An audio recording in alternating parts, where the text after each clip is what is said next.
Hello viewers, welcome to 360 investing. So आज आप जो वॉर देख रहे हो, जो पॉलिटिकल स्टंट्स देख रहे हो, जो भी आप टेलीविजन पे देख रहे हो, it is not just a war, it is more than that. जहाँ पर एक जगह पे यूएस और इजराइल है, दूसरी जगह पे ईरान है। ये war it's actually going to reset the global power. Already power distribute होना शुरू हो गया था पास्ट में, लेकिन इस वॉर के बाद से और तेज़ी से ग्रो होगा। इसलिए मैं समझता हूँ ये वॉर अगर और ज़्यादा टाइम तक एस्केलेट हुई तो ये इस डेकेड की सबसे बड़ी वॉर बनेगी। एंड ये मैं क्यों बोल रहा हूँ, इसको समझने के लिए आपको कुछ लेयर्स डीप में जाना पड़ेगा, बिकॉज बहुत सारे लोग ऐसे हैं जो इसको ऊपर ऊपर से अलग अलग एंगल और पीआर स्टंट या फिर अलग अलग प्रोपोगेंडा के थ्रू देख रहे हैं, बट आपको एक्चुअल रीज़न नहीं समझ आ रहा है। इस वीडियो में आपको हम ये समझाने वाले हैं कि किस तरीके से ये आने वाले टाइम में पावर्स को रीसेट करके एक बड़ा डिस्ट्रीब्यूशन क्रिएट करने वाला है विद इन द ज्योग्राफीज। और मैं आपको एक सिंपल सा एग्जांपल देता हूँ। जैसे फॉर एग्जांपल पास्ट में भी हमने यूक्रेन रशिया का वॉर देखा, राइट। उसके अलावा भी हमने काफ़ी सारे दूसरे वॉर देखे। हमेशा जब भी कोई वॉर होता है किसी भी देश के लिए अच्छी परिस्थिति नहीं होती, बिकॉज उस देश की प्रगति, इम्प्रूवमेंट, डेवलपमेंट रुक जाता है। लेकिन फिर भी why countries involve in to this kind of war situation. And इससे आज मतलब कुछ लोग मुझे बोलेंगे, अजीम आप रिसर्च एनालिस्ट हो, आप फाइनेंस के बारे में बात करते हो, स्टॉक मार्केट्स के बारे में बात करते हो, आज जियो पॉलिटिकल एंगल से आप क्यों देख रहे हो? दैट इज़ बिकॉज आपको ये समझना है जियो politics decide policies, policies is in a way facilitate your business growth. And business growth और पॉलिसी अगर आपकी फेवरेबल रहेगी तो वहाँ पर मनी फ्लो अच्छा रहेगा, और मनी फ्लो इनडायरेक्टली और directly will facilitate your stock market returns. So अगर पूरा फाइनेंशियल जो आपका कैपिटल मार्केट्स है इसको परफॉर्म करना है तो आपके पॉलिसीज़ और आपके बिजनेस दोनों को परफॉर्म करना पड़ेगा, जो जियोपॉलिटिकल टेंशन्स के वजह से अभी फिलहाल पॉसिबल नहीं हो पा रहा है। इसलिए आपको ये समझना है कि ये कहाँ तक जा सकता है। And wait a minute, let's also understand कि ये किस तरीके से इंडिया को इम्पैक्ट करेगा, हमें और आपको इम्पैक्ट करेगा। इनफैक्ट आपको ये भी समझना होगा कि ये किस तरीके से हमारा जो इमेज है एज ए इंडिया, जो हम विश्व गुरु बोलते हैं, एक एडजेक्टिव हम देते हैं अपने आप को, इसका क्या एक्चुअल स्टेटस है, ये भी आपको इस कहानी में समझ में आएगा। सो लेट्स अंडरस्टैंड ब्रीफली कि ऑन द टेबल अगर आप नेगोशिएशन में देखोगे तो इजराइल, ईरान और यूएस के बीच में ऑलरेडी नेगोशिएशंस चल रहे थे। एंड नेगोशिएशंस पॉजिटिव भी थे, ऐसे ऑन ग्राउंड रिपोर्ट्स में भी काफ़ी जगह पे आया। लेकिन all of a sudden Iran पे बाद में हमला हो जाता है वीकेंड को, और ये काफ़ी ब्रूटल अटैक होता है बिकॉज सुप्रीम लीडर जो है ईरान के, उनकी इसमें मौत हो जाती है। अब इसके बाद में ईरान फुल फ्लेज एक रिटेलिएशन मोड में आ जाता है, जहाँ पर वो अलग अलग बेसिस पे, यूएस के बेसिस पे वहाँ पर वो रिटेलिएट करता है, स्ट्राइक्स करता है। Eight this point in time दोनों जगह से आप देखोगे तो स्ट्राइक्स चल रही है, और हो सकता है कि कुछ दिन तक और चले। लेकिन अब आपको ये समझना है कि ये जो पूरी चीज़ें हो रही हैं इसमें यूएस क्यों आया अंदर, और इसके बीच में कौन से प्रॉब्लम्स है, कौन से सिनेरियोज है जिसकी वजह से US actually got into this war.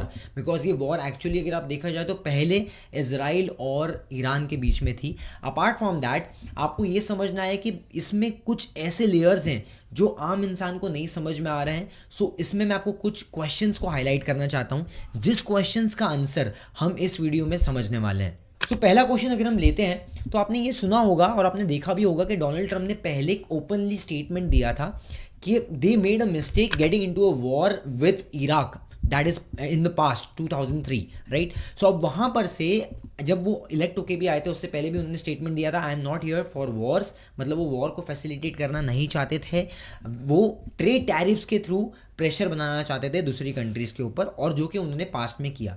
In fact India Pakistan का वॉर उन्होंने रुकाने का क्रेडिट खुद लेना चाहा।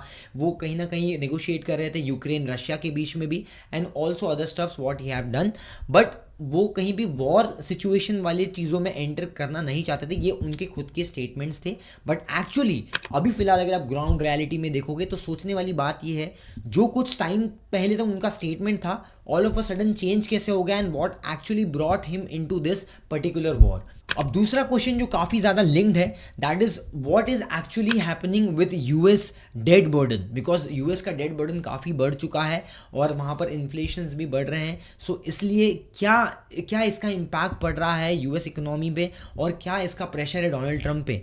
थर्ड, हमें ये समझना है कि गोल्ड प्राइजेस क्यों इतना तेज़ी से बढ़ रहा है, बिकॉज ये सारी चीज़ें लिंक्ड है एक दूसरे से। ये जो वॉर है कहीं ना कहीं इससे कहीं ना कहीं चीज़ें लिंक्ड है। और फोर्थ क्वेश्चन ये है कि जो डोनाल्ड ट्रंप की रेसिप्रोकल टैरिफ टैरिफ वाली एक स्ट्रैटेजी थी वो किस तरीके से प्ले आउट कर रही है करंट सिचुएशन से, और यूएस और चाइना दोनों भी आने वाले टाइम में क्या प्लान कर रहे हैं स्ट्रैटेजीज, बिकॉज ये सब क्वेश्चंस का आंसर ही इस पूरे वीडियो और इस वॉर को समझने में आपको कोशिश करेगा. So stay tuned till the end. So before we solve all this question and understand the depth of this war, we need to understand as a Indian, एक भारतीय होने के नाते हमें न्यूट्रल होके एक ब्रॉडर पर्सपेक्टिव से पूरे वॉर को समझना होगा, बिकॉज यहाँ पर इंडिया का जो फ्यूचर है वो भी हमें कहीं ना कहीं दिख सकता है. हमारी स्ट्रैटेजी के ऊपर भी हम आगे टूवर्ड्स द एंड बात करने वाले हैं.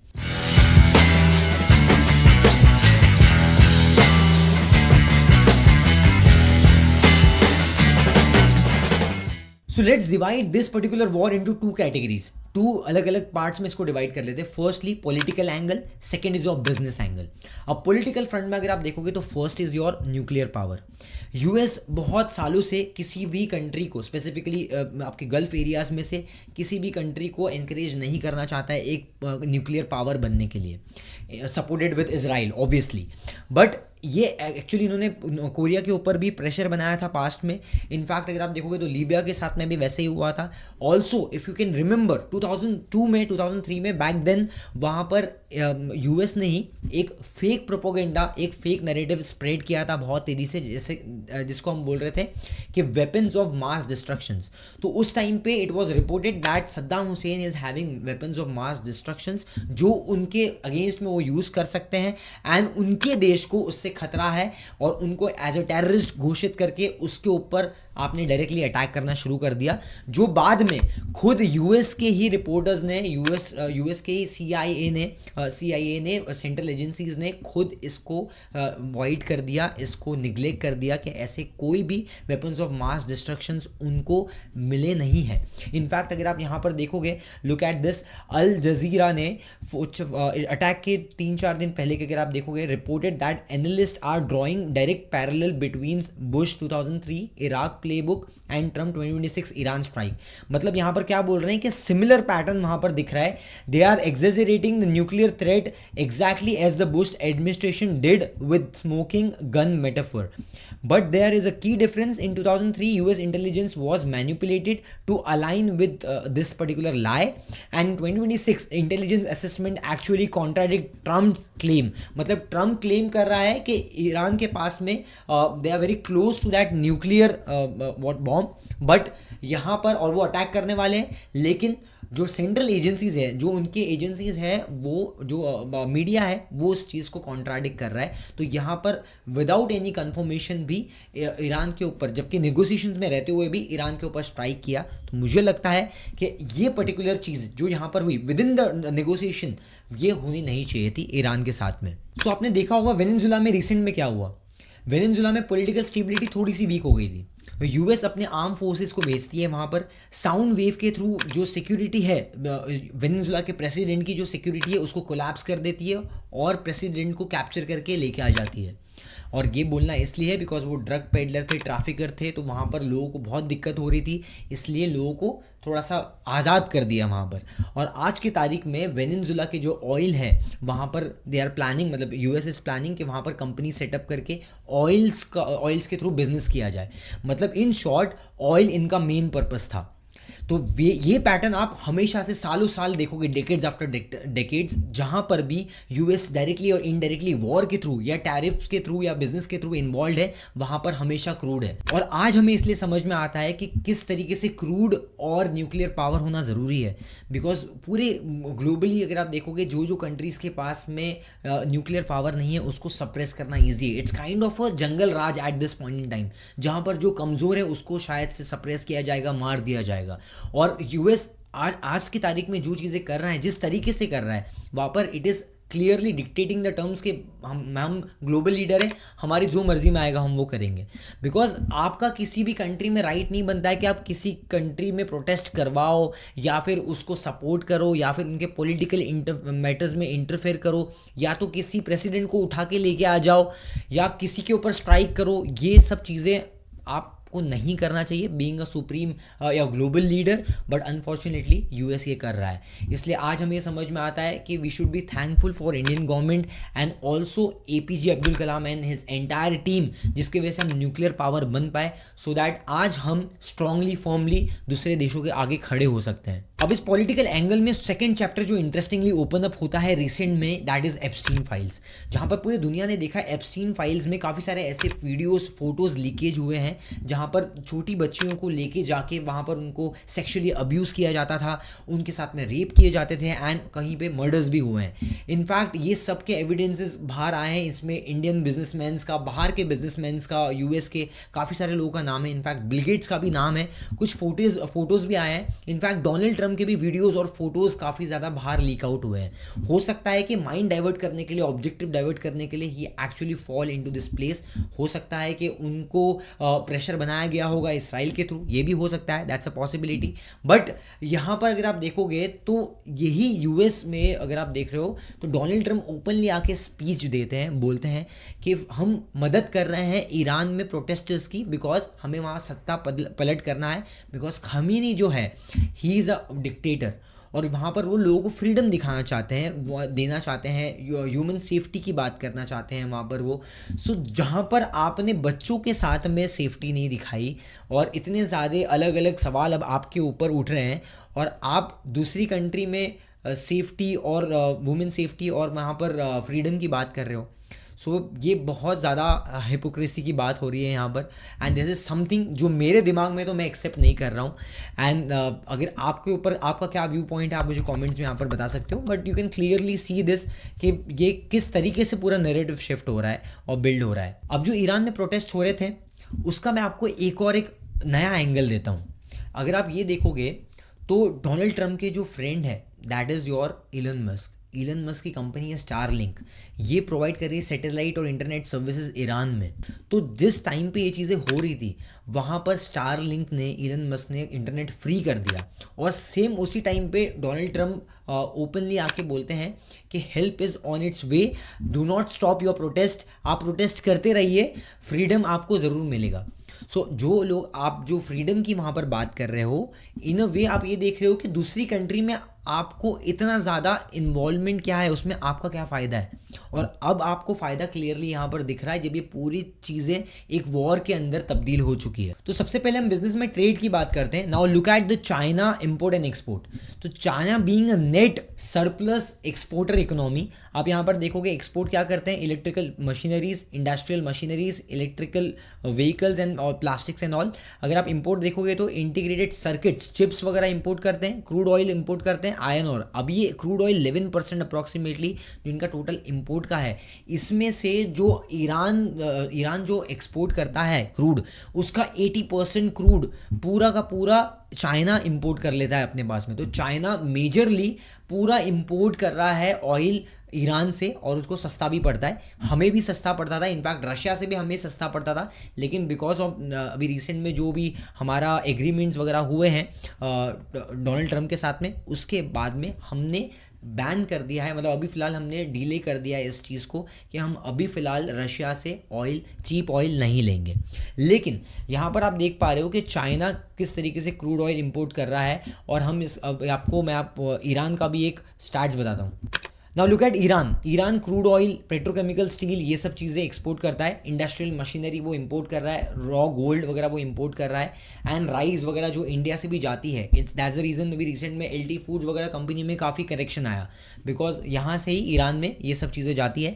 तो बेसिकली यहाँ पर ईरान का एक्सपोर्ट और इम्पोर्ट का इस तरीके से कुछ आपको बिजनेस दिख रहा है। सो अब ये वॉर अगर और ज़्यादा डिले होती है so it can be a major inflation trigger for the global economy, क्योंकि यहाँ पर जो स्ट्रेट ऑफ हॉर्मुज़ है ये एक इम्पॉर्टेंट एरिया है जहाँ से पूरे ग्लोबल लेवल का जो क्रूड ऑयल का ट्रेड है 30% ऑफ द ट्रेड यहाँ से पास होता है एक कैनाल के थ्रू, और रेड सी जो है वहाँ से भी काफ़ी सारे जो इंपोर्ट एक्सपोर्ट्स होते हैं, ट्रेड होता है। तो बेसिकली ये दोनों भी चीज़ें ईरान के आसपास में है, और यहाँ पर इसके लिए अगर इन चीज़ों को जैम किया, यहाँ पर ये स्ट्रेट ऑफ हॉर्मुज़ को अगर जैम किया ईरान के सिक्योरिटी के थ्रू, तो वहाँ पर काफ़ी ट्रेड जो जो है वो प्रोहिबिट हो जाएंगे, रेस्ट्रिक्ट हो जाएंगे, एंड इसकी वजह से आपका जो क्रूड ऑयल का जो प्राइस है वो काफ़ी तेज़ी से बढ़ेगा। और अगर क्रूड ऑयल का प्राइस जो अभी फिलहाल $80 पर बैरल के आसपास है, अगर वो बढ़ के 100, 120, 130, 40 तक चले जाता है, सो इनडायरेक्टली ये नेगेटिव इम्पैक्ट करेगा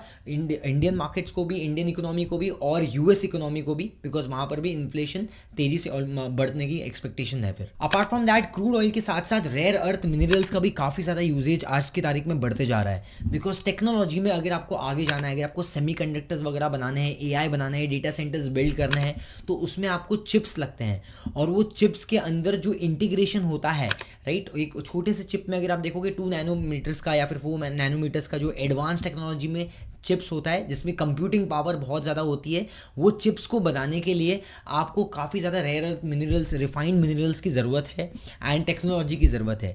सो जहाँ पर रेयर अर्थ मिनरल्स में रिफाइनमेंट में अगर आप देखोगे तो 70% प्रोडक्शन रिफाइनरीज में आपका चाइना होल्ड करता है, और इसलिए अगर आपने देखा होगा रिसेंट में यूएस ने ग्रीनलैंड को एक्वायर करने की बात की, वहाँ पर डेनमार्क ने अपोज किया, इनफैक्ट नाटो मेंबर्स ने भी उसको अपोज किया। इनफैक्ट तो डोनाल्ड ट्रंप का बोलना ये था कि मैं डायरेक्टली यहाँ पर अपने पावर के थ्रू इसको एक्वायर कर लूँगा।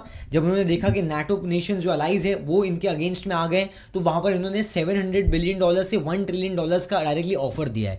सो अब आप ये सोचोगे कि ये कोई आप राजाओं का टाइम चल रहा है कि जहाँ पर आप डायरेक्टली जाके पैसे के दम पे या फिर अपने पावर के दम पे कोई कंट्री को या किसी कंट्री के कोई पार्ट को, आइलैंड को डायरेक्टली एक्वायर कर लो। ये वो इसलिए कर रहे हैं because US have understood this कि रेयर अर्थ मिनरल्स में उनको टक्कर लेना है चाइना के साथ, और इसलिए उनको रेयर अर्थ के मिनरल्स के रिजर्व्स चाहिए आने वाले टाइम में, फ्यूचर में, इसलिए वो ग्रीनलैंड को एक्वायर करने के लिए देख रहे हैं, बिकॉज वहाँ पर उनको क्रिटिकल रेयर अर्थ मिनरल्स मिलेंगे जो आने वाले टाइम में semiconductors, data centres, chips technologies बनाने के लिए उनको हेल्प करेगा। अगर आप समझना चाहते हो कि सेमीकंडक्टर्स क्या होता है, किस तरीके से ग्लोबली सेमीकंडक्टर्स टेक्नोलॉजी को बूस्ट कर रहा है, apart from that data centres क्या होते हैं, किस तरीके से टेक्नोलॉजी आगे बढ़ रही है, तो सेक्टरल प्लेलिस्ट में हमारे यहाँ पर जाके आप चैनल पे वीडियो देख सकते हो। Semiconductor, data center, rare earth minerals, तीनों के ऊपर आपको वीडियोस हमारे चैनल पे मिल जाएगी। इस वीडियो के बाद जरूर देखिए। अब इस बिजनेस एंगल में सबसे इंपॉर्टेंट चीज जिसमें US already frustrated, that is your D-dollarisation. अभी डी-डॉलराइजेशन क्या होता है, सिंपल भाषा में इसको समझते हैं। सो पहले वर्ल्ड वॉर सेकेंड के बाद में US was the only prosperous nation, उनके पास में काफ़ी पैसा था, तो यूएस ने जाके बाकी कंट्रीज को बोला आप जो भी ऑयल एक्सट्रैक्ट करोगे और जो भी ऑयल ट्रेड करोगे वो यूएस डॉलर में ट्रेड करो, राइट। सो यूएस डॉलर का ट्रेड फैसिलिटेट होने के बाद में सब जगह यूएस डॉलर में ट्रेडिंग होने लग गई। इसके थ्रू यूएस डॉलर का डिमांड बढ़ गया और रिजर्व करेंसी यूएस डॉलर बन गई। बदले में यूएस ने बोला कि हम ओपेक कंट्रीज, जो भी गल्फ नेशन है, ऑयल नेशन है, इनको हम सिक्योरिटी देंगे, बिकॉज आर्म एम्यूगेशन वो टाइम पे बहुत ज़्यादा यूएस के पास में थे। इस तरीके से ये ट्रेड फैसिलिटेट हुआ और सब जगह पे डॉलर एक रिजर्व करेंसी बन गई। लेकिन लेटरली फास्ट फॉरवर्ड 2022 में डॉलर डी-डॉलराइजेशन का एक अगर आप देखोगे तो ज़्यादा तेज़ी से बढ़ने लग गया, thanks to your Ukraine Russia. वो टाइम पे रशिया के ऑलरेडी काफ़ी सारे रिजर्व्स यूएस के ट्रेजरीज में ऑलरेडी रशिया ने इन्वेस्टमेंट किए हुए थे। तो होता क्या है कि यूएस बोलता है रशिया को कि आप यूक्रेन पे अटैक नहीं करोगे या आप यूक्रेन पे स्टॉप कर दो अटैक, और रशिया नहीं मानता है because Russia is again a powerful nation. तो रशिया नहीं मानता है। अगर रशिया नहीं मानता है तो इन्होंने क्या बोला कि जो आपके रिजर्व्स हैं हमारे पास में, यूएस ट्रेजरीज के जो इन्वेस्टमेंट्स है वो हम आपको नहीं देंगे। अब ये एक ट्रिगर पॉइंट बना काफ़ी सारी कंट्रीज़ के बारे में, क्योंकि सभी कंट्रीज़ ने ये सोचा कल को अगर हमारे देश में कुछ होगा और कल को हमने भी इन्वेस्टमेंट किया हुआ है यूएस ट्रेजरीज में, तो कल उठ के अगर यूएस हमें भी बोलेगा कि मैं आपकी ट्रेजरीज नहीं वापस करूंगा, मैं आपका पैसा रख लूँगा, नहीं दूंगा, तो ये तो हमारे लिए इकोनॉमी के लिए बहुत बड़ा लॉस है। And that's how lot of countries now started adding up gold reserve, मतलब वो as a alternate reserve currency जो यूएस की थी उसके अलावा अब वो गोल्ड में रिजर्व बनाना शुरू कर दिए। गोल्ड में ट्रेजरीज में गवर्नमेंट ने डायरेक्टली बाइंग करना शुरू कर दी, और दैट्स द ओनली रीजन आप देखोगे कि इतना ज़्यादा गोल्ड रैली किया है पिछले 3 साल में, जो पिछले 10 साल में भी आपको गोल्ड में रैली देखने नहीं मिली। In fact if you see, China ने अलग से पेमेंट का एक सेटलमेंट सिस्टम भी इंट्रोड्यूस कर दिया। रेनमिनबी में अगर आप देखोगे तो अगर आप ट्रेड करते हो चाइना के साथ में, सो चाइना इज प्रॉमिसिंग कि जब भी आपको करेंसी के बदले एक्सचेंज में गोल्ड रिजर्व्स चाहिए, we are ready to give you gold reserves. So this is creating more kind of a promise and एक सेटिस्फैक्शन लोगों के अंदर आ रही है, एक रिलीफ आ रहा है। और इसलिए आप देखोगे कहीं ना कहीं चाइना के साथ में रशिया और जो ट्रेड कर रहे हैं बायलैटरल। इनफैक्ट अब यूएस ने क्या किया है, यूएस ने डिजिटल करेंसी चालू कर दी। यूएस डिजिटल करेंसी चालू कर रहा है जहां पर वो कंट्रोल कहीं ना कहीं करेंसी में खुद के पास रखे और ट्रांसपेरेंसी के साथ में वो ट्रेड कर पाए। तो क्योंकि आज की तारीख में अगर आप देखोगे तो किसी और के पास में अगर यूएस का पैसा पड़ा हुआ है और कल को अगर वो भी यूएस को ये बोलेगा कि मैं पैसा वापस नहीं करूंगा, that is again a chaos. लेकिन अगर डिजिटल करेंसी है तो यूएस कहाँ से भी अपनी करेंसी को मैनेज कर सकता है, ब्लॉक कर सकता है।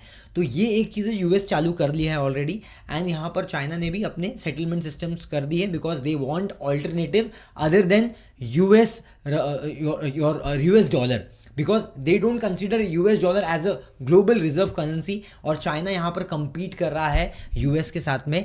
इसी ट्रेंड को हम बोलते हैं डी डॉलराइजेशन। अब बिजनेस में एक बहुत बड़ा कंपटीशन और एक थ्रेट बनते जा रहा है यूएस के लिए, दैट इज चाइना। अब चाइना क्यों इतना बड़ा थ्रेट बन रहा है, ध्यान से सुनिए।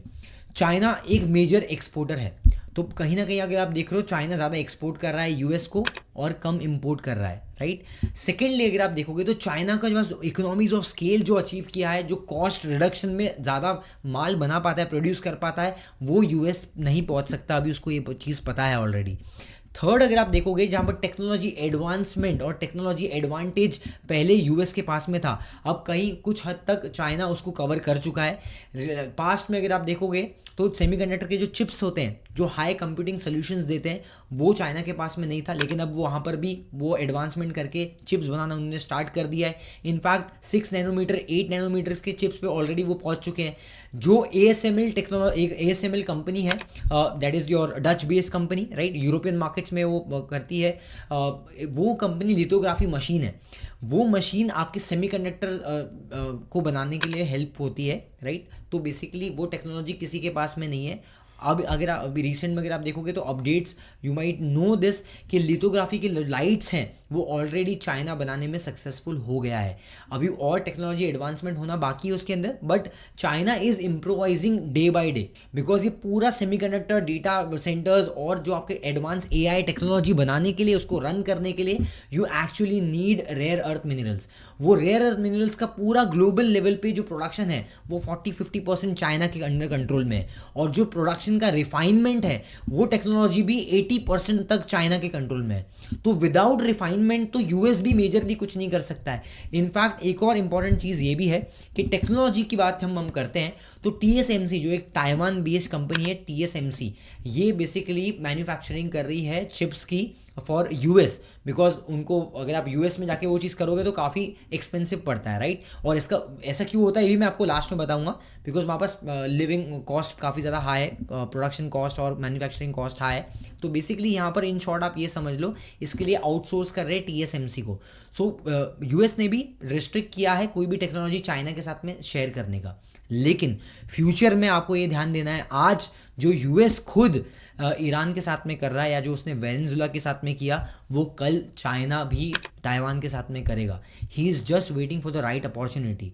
और अगर आप यहाँ पर आज देखते हो चाइना क्यों थ्रेट बन रहा है, because China is indirectly supporting Iran. Russia, China and Iran, ये तीनों भी एक काइंड ऑफ अ क्लस्टर है जहाँ पर चाइना सपोर्ट कर रहा है और शायद से करेगा भी आगे ईरान में। अगर ये जितना चाइना इसको सपोर्ट करेगा उतना देर तक ये लड़ाई आगे बढ़ सकती है। सो इन अ वे आप ये समझ गए होंगे कि एक्चुअली यूएसए की लड़ाई ईरान से नहीं है, इनडायरेक्टली वो चाइना के जो बाकी अलाइज हैं जो कमज़ोर है उनको चोक करना चाहता है।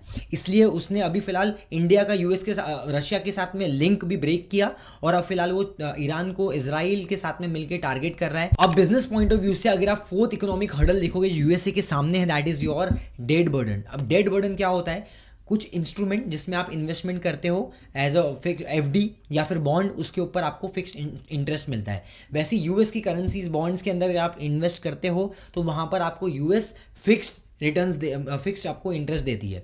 तो अब यूएस ने इतनी ज़्यादा करेंसी छाप ली है और इतने ज़्यादा इशू कर दिया है कि उसके ऊपर इनको approximately billions of dollars, trillions of dollars में इनको इंटरेस्ट पेमेंट आता है हर साल।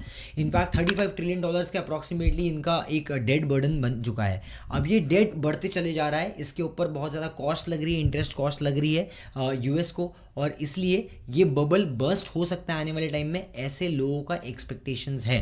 इनफैक्ट अगर आप डेट बर्डन में देखोगे तो एक चीज़ बहुत क्लियर होती है। एक बहुत ही रिनाउंड एक हेज फंड मैनेजर है, दैट इज़ योर रे डालियो।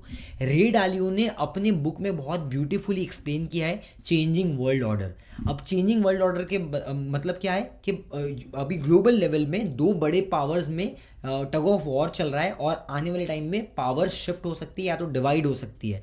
अब इसका मार्केट में इम्पैक्ट क्या पड़ेगा या फिर यूएस के लिए किस तरीके से आप यहाँ पर देखोगे क्या हो सकता है, जस्ट लुक एट दिस। अगर आगे यूएस और मनी प्रिंटिंग करेगा तो उससे दो चीज़ें ट्रिगर होगी, एक तो इन्फ्लेशन, महंगाई बढ़ेगी वहाँ तेजी से, दूसरा यूएस डॉलर का जो स्ट्रेंथ है वो वीक होते जाएगा, मतलब यूएस डॉलर एक्चुअली वीक होगा। एंड सेकेंडली अगर डेट आउट ऑफ कंट्रोल हो जाता है, बहुत ज़्यादा हो जाता है, तो यहाँ पर भी तीन चीज़ें होंगी, एक तो फाइनेंशियल क्राइसिस आएगा, दूसरा स्टॉक मार्केट्स जो है वो कोलैप्स हो जाएंगे एंड ग्लोबल रिसेशन भी ट्रिगर हो सकता है, बिकॉज बहुत सारे लोगों ने कहीं ना कहीं यूएस ट्रेजरीज में इन्वेस्टमेंट किया है। And so far you need to also understand कि अभी तक यूएस एक ग्लोबली एक कंज्यूमर है, बिकॉज बहुत सारी कंट्रीज यूएस को माल बेचते हैं, यूएस उनसे माल खरीदता है, कहीं ना कहीं अपने खुद के ऑपरेशंस भी आउटसोर्स करता है। जैसा अगर आप देखोगे इंडिया के पर्सपेक्टिव से मैं आपको यहाँ पर एक डेटा बताता हूँ। अब यहाँ पर आप इंडिया का ट्रेड डेटा देखो, एक्सपोर्ट हम आईटी सर्विसेज अप्रॉक्सीमेटली 47% करते हैं और ये आने वाले टाइम में बहुत बड़ा रेड अलार्मिंग सिग्नल हो सकता है, बिकॉज जिस तरीके से आईटी सेक्टर हमारा कोलैप्स हो रहा है,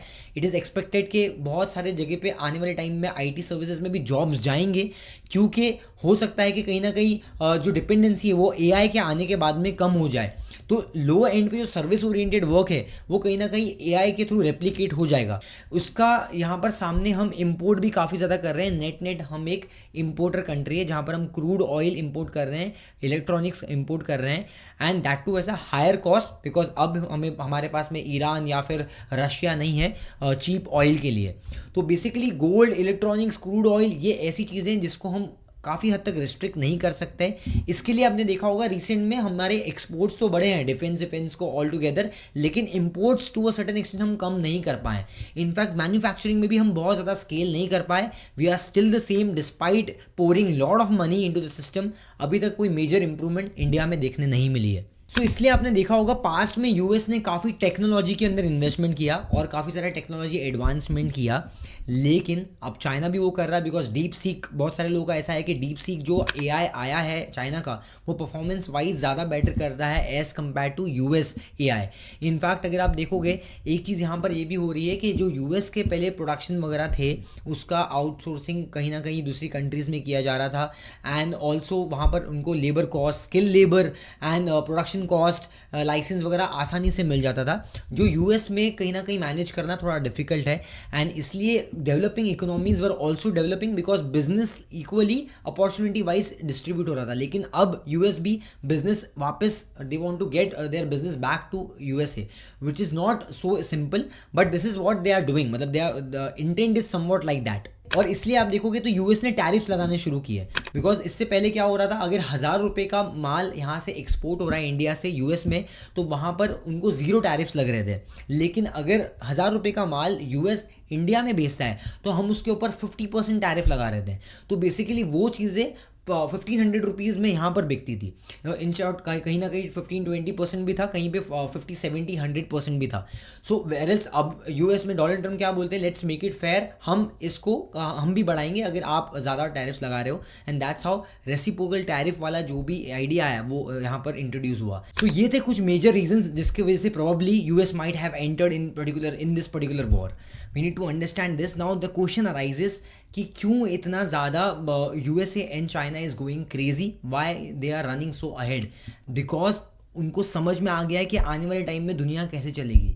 दो चीज़ों से ये दुनिया चलने वाली है, एक पावर, दूसरा पैसा, और ये दोनों भी पावर एक्वायर करना चाहते हैं, पैसा ज़्यादा से ज़्यादा कॉर्नर करना चाहते हैं, और इसलिए there is a division of power which is happening. और यहाँ पर सेपरेशन ऑफ पावर में अब दो ग्रुप्स बन जाएंगे, एक यूएस रशिया के, एक रशिया चाइना के अलाइज बन जाएंगे, दूसरा यूएस के अलाइज बन जाएंगे, and that's how separation of power will happen, and it's already triggered, already it is started. So to conclude this video, अब हम Indian stand point of view से देखेंगे। तो जितने भी ग्लोबली हमने काफ़ी सारे केस स्टडीज़ को रिसर्च किया, we found one interesting thing, and that's very important अगर इंडिया को एक्सेल करना है तो। जो भी कंट्री ने वक्त के साथ साथ टेक्नोलॉजी को अडॉप्ट नहीं किया, नए इनोवेशंस नहीं लेके आए और अपने इकोनॉमी में प्रोडक्टिविटी को नहीं बढ़ाया, और ज़्यादा एक्सपेंडिचर किया as compare to production, right. तो अगर आप बहुत ज़्यादा क्रेडिट पे डिपेंडेंट रहे और प्रोडक्टिविटी को आपने नहीं बढ़ाया, इनोवेशंस को आपने नहीं एक्सेप्ट किया और इनोवेट नहीं किया, एंड थर्डली अगर अभी अपने सोसाइटी को अगर आपने एजुकेट नहीं किया, वो कंट्री ने आने वाले टाइम में हमेशा दिक्कतें देखी है। और ये हमने यूएस के साथ खुद 2-3 बार होते हुए देखा कि वो किस तरीके से बहुत बड़े एक फाइनेंशियल ट्रैप में फंस चुके हैं। इनफैक्ट ये क्राइसिस और भी लंबी चलती है जब ये जो डेट बर्डन और बढ़ते चले जाता है और आपकी प्रोडक्टिविटी बढ़ती नहीं है, इनोवेशन बढ़ता नहीं है, सो आने वाले टाइम में it can lead to massive year destruction. तो क्या होगा उसमें, and to a certain extent हम पॉलिटिकल इंस्टेबिलिटी भी आगे जाके देख सकते हैं अगर कुछ ऐसे ही क्राइसिस इंडिया में भी होते हैं तो। लेकिन फिलहाल अगर आप देखोगे तो eight this point in time 7% के आसपास का हमारा जीडीपी ग्रोथ है, which is again one of the fastest economy है। हमारे पास में एक स्टेबल गवर्नमेंट है यहाँ पर, एंड अपार्ट फ्रॉम दैट एक और चीज़ हमें देखनी है कि ग्राउंड लेवल पे लेकिन कोई बहुत ज़्यादा चेंजेस इंडिया में देखने नहीं मिल रहा है, बिकॉज अभी भी जो ऊपर लेवल पे जो लोग हैं, जो बिजनेसेस है वो अच्छे कर रहे हैं, लेकिन ग्राउंड रियलिटी में अगर आप देखोगे जैसे कि इनइक्वालिटी काफ़ी ज़्यादा है। In fact lot of people are on subsidies in India. So basically ये इनफैक्ट एजुकेशन वगैरह भी, और हमें एजुकेशन में, हेल्थ केयर में, रिसर्च एंड डेवलपमेंट में जो हम काफ़ी कम इन्वेस्ट कर रहे हैं एज़ कम्पेयर टू चाइना या फिर बाकी दूसरे यूएस या फिर इजराइल वगैरह और दूसरे जो कंट्रीज़ हैं जिससे हम कम्पीट करना चाहते हैं, उनके पर्सपेक्टिव से हम काफ़ी कम R&D में, इनोवेशंस में इन्वेस्टमेंट कर रहे हैं। So education, health care, all these things are really important if you want to grow as a structural economy. आने वाले टाइम में अगर आपको सुपर पावर बनना है, विश्व गुरु बनना है, अगर आपको कम्पीट करना है, और else standing at this point in time, आज के दिन में अगर हम देखते हैं to do a reality check, हम बहुत दूर हैं यूएस और चाइना के कंपैरिजन में, इनफैक्ट रशिया के कंपैरिजन में, टेक्नोलॉजी वाइज, डिफेंस वाइज हम काफ़ी दूर हैं। सो हमें काफ़ी वर्क करने की ज़रूरत है आने वाले टाइम में अगर हमें एक्चुअल में इन सब से कम्पीट करना है तो। और ये वॉर अगर आप और कुछ महीनों तक या कुछ हफ्तों तक चली तो इंडिया को नेगेटिवली इम्पैक्ट कर सकती है if the scenario goes worst, because indirectly balance of payment पे इम्पैक्ट करेगा, करंट अकाउंट डेफिसिट इंडिया का बढ़ जाएगा, हमारे क्रूड की कॉस्ट बढ़ जाएंगे। सो आपको जो तेल है, जो पेट्रोल डीजल है, वो आपको ज़्यादा दामों पर मिलेगा, माइट भी 130, 150 तक भी जा सकता है आने वाले टाइम में, you never know. And apart from that will again trigger inflation. तो महंगाई और तेज़ी से इंडिया में बढ़ेगी एंड ये नेगेटिवली इम्पैक्ट करेगा middle class, lower middle class and across economy, सबको ही इम्पैक्ट करेगा। एंड एज ऑफ नाउ जैसे भी हमने जो भी हर्डल्स के बारे में बात की है, जो भी चैलेंजेस के बारे में बात की है, इन अ वे हमें ये समझना है कि that will also impact stock market performance and business, because business की ग्रोथ एंड कॉस्ट जो है वो बढ़ जाएगा तो आपका पैट जो है वो थोड़ा कम हो सकता है। In fact Indian markets I still believe one of the best areas to invest in, because अब यहाँ पर अगर आप चार्ट में देखते हो सो 3 साल का अगर आप एवरेज में देखोगे तो मोटा मोटी इंडिया में आपको रिटर्न्स पॉजिटिव ही मिले हैं। इनफैक्ट 2022, 2023, 2024 में हमने पॉजिटिव रिटर्न्स दिए, वेरल्स ताइवान हो गया या फिर वियतनाम हो गया या फिर आपके कोरिया हो गए, ये सब स्टॉक मार्केट्स ने including Bangladesh has given you negative returns. And approximately GDP growth भी अगर आप देखोगे one of the strongest that is India. तो basically India has a bright future, but जो बहुत सालों से हम डिस्कस कर रहे हैं जो की एरियाज जहाँ पर इंडिया को वर्क करने की ज़रूरत है, जैसे इंडिया ने अभी रिसेंट पास्ट में डिफेंस पे काम किया, वैसे ही और दूसरी जगहों पे काम करने की ज़रूरत है। सो आई बिलीव कि India will stand strong in this difficult times and will navigate in this difficult geopolitical tensions. So आपको क्या लगता है, आप मुझे कमेंट सेक्शन में बताइए। अगर स्टॉक मार्केट रिसर्च या फिर आप जियोपॉलिटिकल टेंशंस के ऊपर और इंटरेस्टिंग केस स्टडीज़ देखना चाहते हो तो सब्सक्राइब कर दीजिए इस चैनल को, also with the bell notification. जो भी लोग को ये वीडियो पसंद आई और अगर आपको ऐसा लगता है कि इसमें आपको काफ़ी चीज़ें सीखने मिली तो शेयर कर दीजिए without any hesitation with all your friend, family members and relatives. अपने नेटवर्क में बहुत तेज़ी से इसको स्प्रेड कीजिए ये वीडियो को। आने वाले टाइम में हम और ऐसी वैल्यूएबल कंटेंट आप लोगों के लिए बनाएंगे। आप हमें इंटरेस्टिंग अपडेट्स के लिए 360investing.in में फॉलो कर सकते हो, हमारे इंस्टाग्राम हैंडल्स पे फॉलो कर सकते हो। ऑल्सो रिसर्च अपडेट्स के लिए टेलीग्राम चैनल का आपको लिंक डिस्क्रिप्शन में मिल जाएगा, वहाँ पर भी आप हमें फॉलो कर सकते हो। अगर आपको मेरी टीम के साथ में कनेक्ट करना है तो व्हाट्सएप के नंबर्स आपके सामने यहाँ फ्लैश हो रहे हैं, वहाँ पर भी आप हमारे साथ में कनेक्ट कर सकते हो। एंड कुछ भी डाउट्स है feel free to comment, will help you a lot. So आपका कीमती समय हमारे साथ में गुजारने के लिए बहुत बहुत धन्यवाद। उम्मीद करता हूँ कि कुछ वैल्यूएबल आपको यहाँ से मिला होगा। मिलते हैं अगली वीडियो में एक नई एनालिसिस के साथ में। Till then keep learning, keep growing with 360 investing because hope is not starting. Thank you.